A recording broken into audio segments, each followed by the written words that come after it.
4.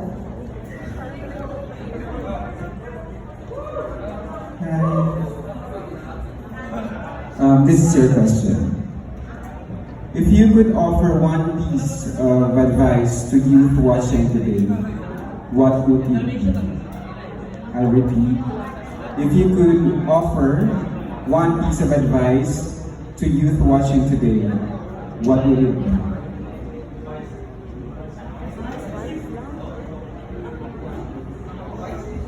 Kung magbibigay po ako ng advice sa youth, yun po ay ang pagiging magalang sa inyong magulang. Dahil sila po ang nagsakripisyo ng sobra-sobra. Yun lamang po.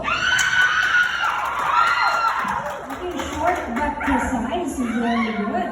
Now, let's have question number 5 for Mr. Leonard.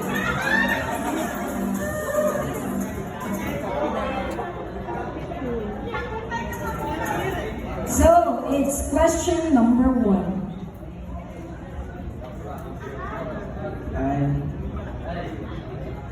Your question is, what qualities do you think make a good role model, and how do you embody those qualities? I repeat, what qualities do you think make a good role model, and how do you embody those qualities? Ay, gina-translate pa siya ng Tagalog. You know, teacher. No.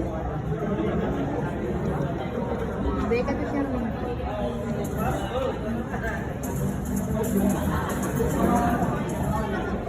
Dapat may time limit. 1.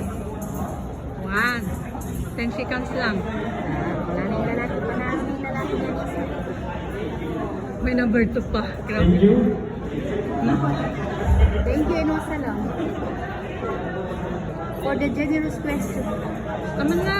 Na-times naman na siya. Para sa akin, dapat good attitude for the sa pagiging model. Dapat good attitude siya sa mga tao para masundan kanila. And I thank you. Uy.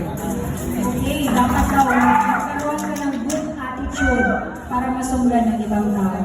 Okay, now let's have Miss Faith.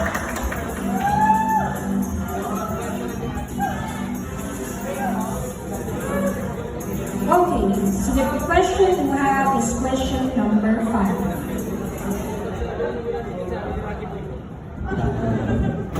Your own question goes like this. What are your thoughts on the influence of social media in today's society? Again, what are your thoughts on the influence of social media in today's society? Thank you, sir, for that wonderful question. I do believe that the influence of social media of today's society is very real. Sometimes it becomes our role model. Yung mga bata nagiging mas exposed sila sa social media, and sometimes mas ginagaya pa nila kung ano yung nakikita nila sa social media kaysa sa nakikita nila sa mga tao sa paligid nila. So for me, to have a balance sa ating social media, kailangan din natin na i-post or expose ang mga kabataan ngayon sa kung ano ba talaga yung mabuting asal at kung ano ang totoong tama. Yun lamang po at maraming salamat. Very nice. Okay, now let's have Mr. Malo. Hindi ka pinag-dream ka.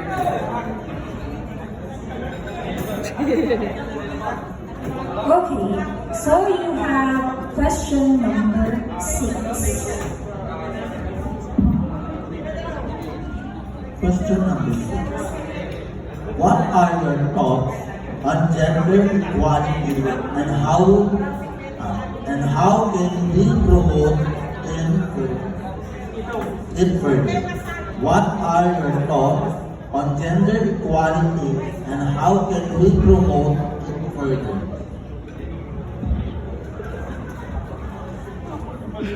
maraming salamat sa napakagandang katanungan.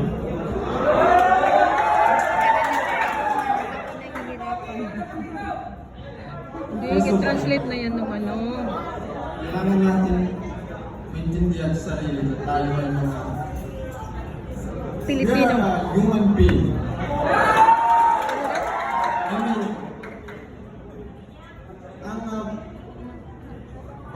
what I want to try to say is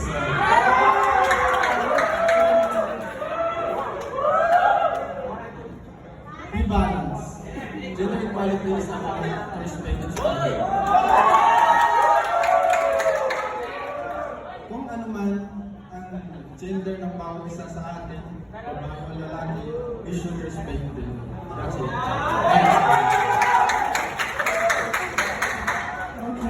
Bye, Alisa. Good luck. Respeto ang bawat isa. At ang pagrespeto ay palaging nagsisimula sa sarili.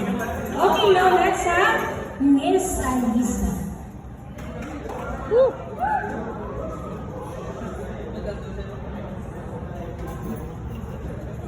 Okay, so your question is question number 2.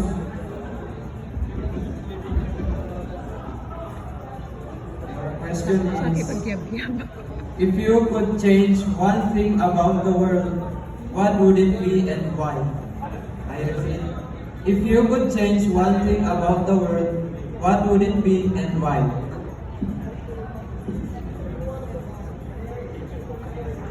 If ever I have one thing to change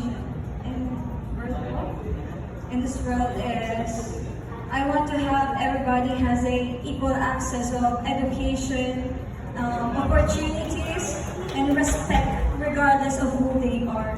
I believe that being changing people's perspective is making you a good person, and we can create a brighter future for ourselves and for the others, and we can give them inspiration for the people. So if we want to change in the world, it is how we respect each other and give some love and kindness, and so and that's why we can make the world bright and happy. Thank you.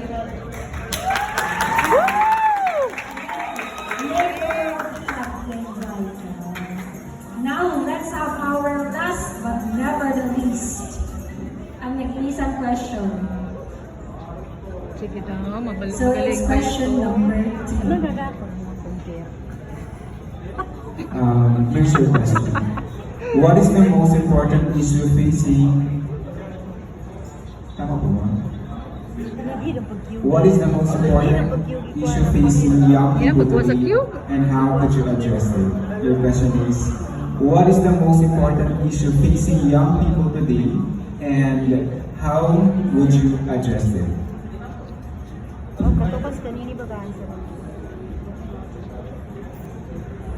Na-translate pa yun. Doon mo ka di pagkatalo na mau?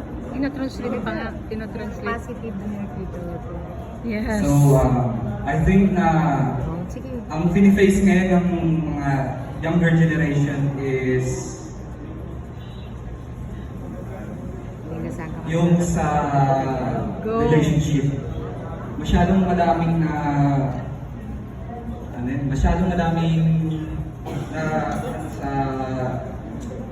relationship na Naon tapos sa mani. nauwi sa tinatawag natin na teenage pregnancy.